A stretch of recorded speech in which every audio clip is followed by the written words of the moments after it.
윤석열 후보 징계처분 취소 소송이 가처분과 본안 소송에서 가장 모순되는 게 지금 발견이 돼서 한번 묻습니다. 이렇게 상반되는 해석이 나온다는 건 좀 굉장히 이례적이고, 그래서 지금 본안 소송의 그 재판장에 대해서 여러 가지 과거에 선고했던 국가보안법 위반 사건이나 쌍용차 집회 현장에서 경찰관을 폭행했던 민변 변호사에 대해서 무죄 판결한 이런 성향, 이런 부분이 굉장히 논란이 되고 있습니다만, 또 이건 굉장히 이해가 할 수 없는 그런 판결이에요.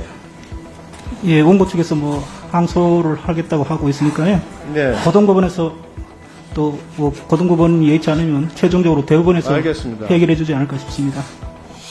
유상범 의원님 질의하시겠습니다. 네. 유상범 의원입니다. 정정관 수원고등법원장님. 네. 공직자의 업무상 배임, 기업가의 업무상 배임, 두 가지 차이가 좀 크다고 저는 느끼고 있는데, 어떻게 생각하시는가요?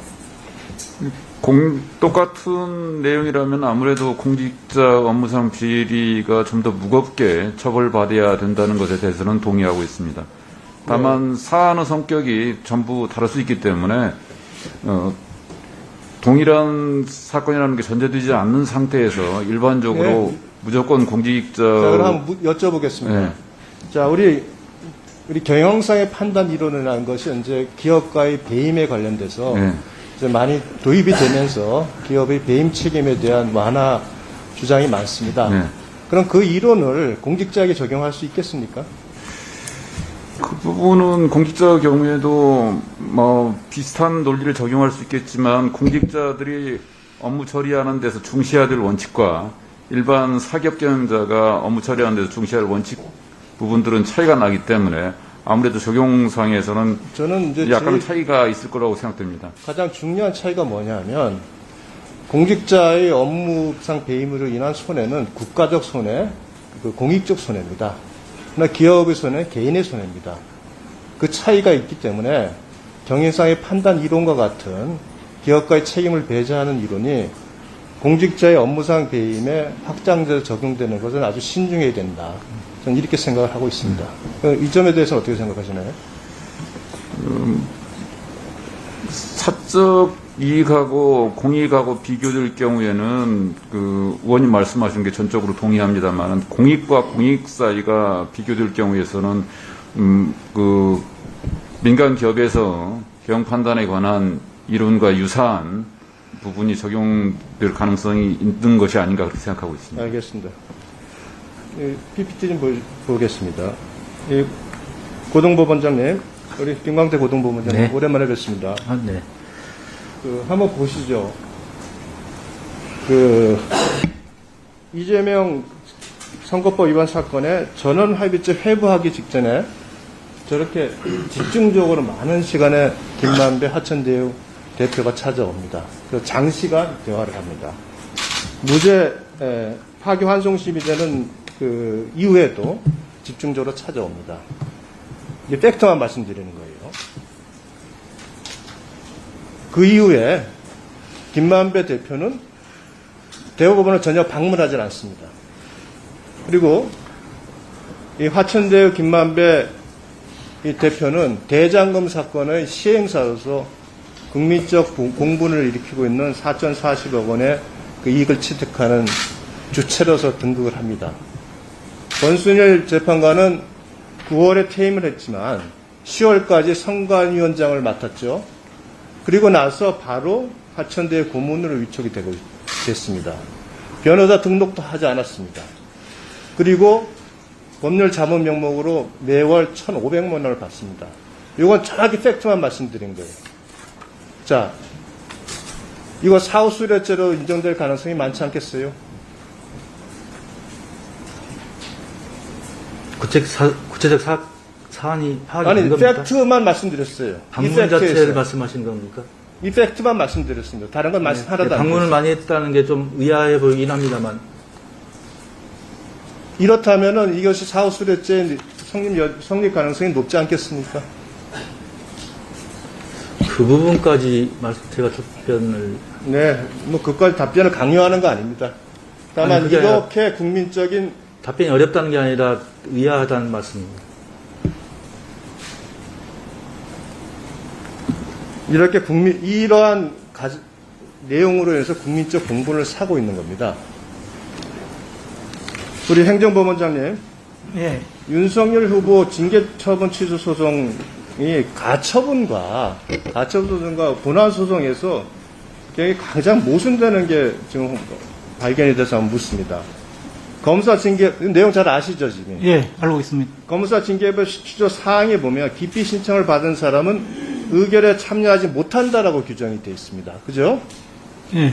그래서 가처분 소송에서는 보면 결국은 기피 의결로 인해서 3인만이 참석을 하는 경우에는 기피 신청을 받은 사람은 의사 정족수에 포함시킬 수 없다. 그래서 기피 의결이 무효라고 판단을 했어요. 그런데 본안 소송은 정반대 판단을 했습니다.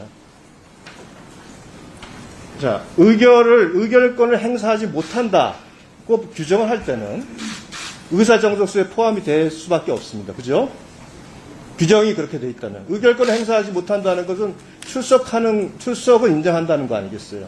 의결 정족수에 필요한 의결권을 행사하지 못하는 거고.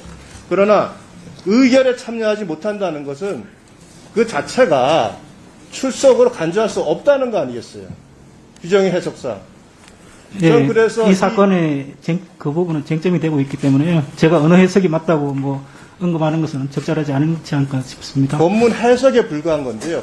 기본적 사실관계 동일인데 해석을 하는 건데 이렇게 상반되는 해석이 나온다는 걸 좀 굉장히 이례적이고 그래서 지금 본안 소송의 재판장에 대해서 여러 가지 과거에 선고했던 국가보안법 위반 사건이나 쌍용차 집회 현장에서 경찰관을 폭행했던 민변 변호사에 대해서 무죄 판결한 이런 성향, 이런 부분이 굉장히 논란이 되고 있습니다만, 또 이건 굉장히 이해가 할 수 없는 그런 판결이에요.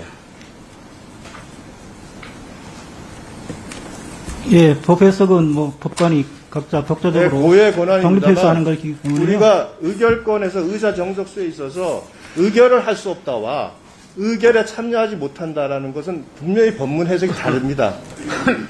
그런데 의결을 할 수 없다는 걸로 해서 출석을 간주한다고 하는 그 본안 판결에 대해서 저는 도저히 납득을 할 수가 없어요.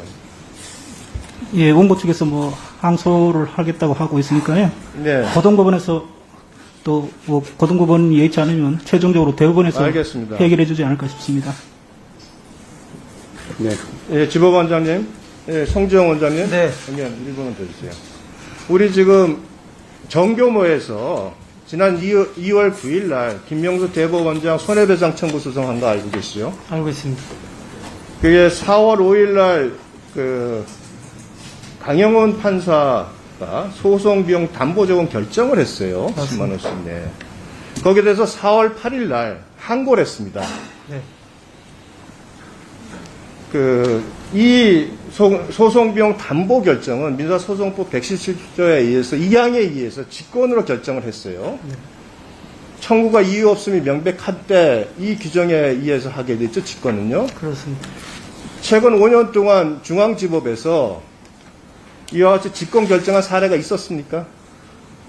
없었죠. 모든 게 신청에 의해서만 했죠. 그 통계는 따로 가지고 있지 않은 가지고 걸로. 있지는 않았는데 네. 저는 네. 본인이 경험할 때는 저는 해본 적은 없습니다. 하나만 더 묻겠습니다. 네. 자, 고성문 원장님, 김광수 원장님, 4월 8일 날 항고를 했는데 그게 지금 6개월 지났어요. 제가 이걸 보면서 이제 법원의 과거의 위로 조직의 관행이 부족되는 거 아니에요? 이거 아직 그 항고에 대한 결정은 왜 아직 안 나왔어요? 그 항고는 지금 중앙지방법원 항고부에서 맡고 있습니다. 그렇습니다. 중앙지법 항고부에서 맡고 있습니다. 네, 그렇습니다. 이거 아직도 왜 결정을 안 해요? 위로 조직이라는 게 뭡니까 이거? 글쎄 재판부 사정은 제가 구체적으로 모르겠습니다만 항고 사건도 굉장히 많습니다. 많지만 네. 굉장히 사회적 관심이 가는 사건 아닙니까? 이런 식으로 하면 끊임없이 사건 결정에 대해서 판단을 안 하겠다는 의도가 있지 않아요. 일단 뭐 항고심 판단을 좀 기다려 봐야 될 것 같습니다. 신속히 해달라는 요청입니다. 네, 알겠습니다.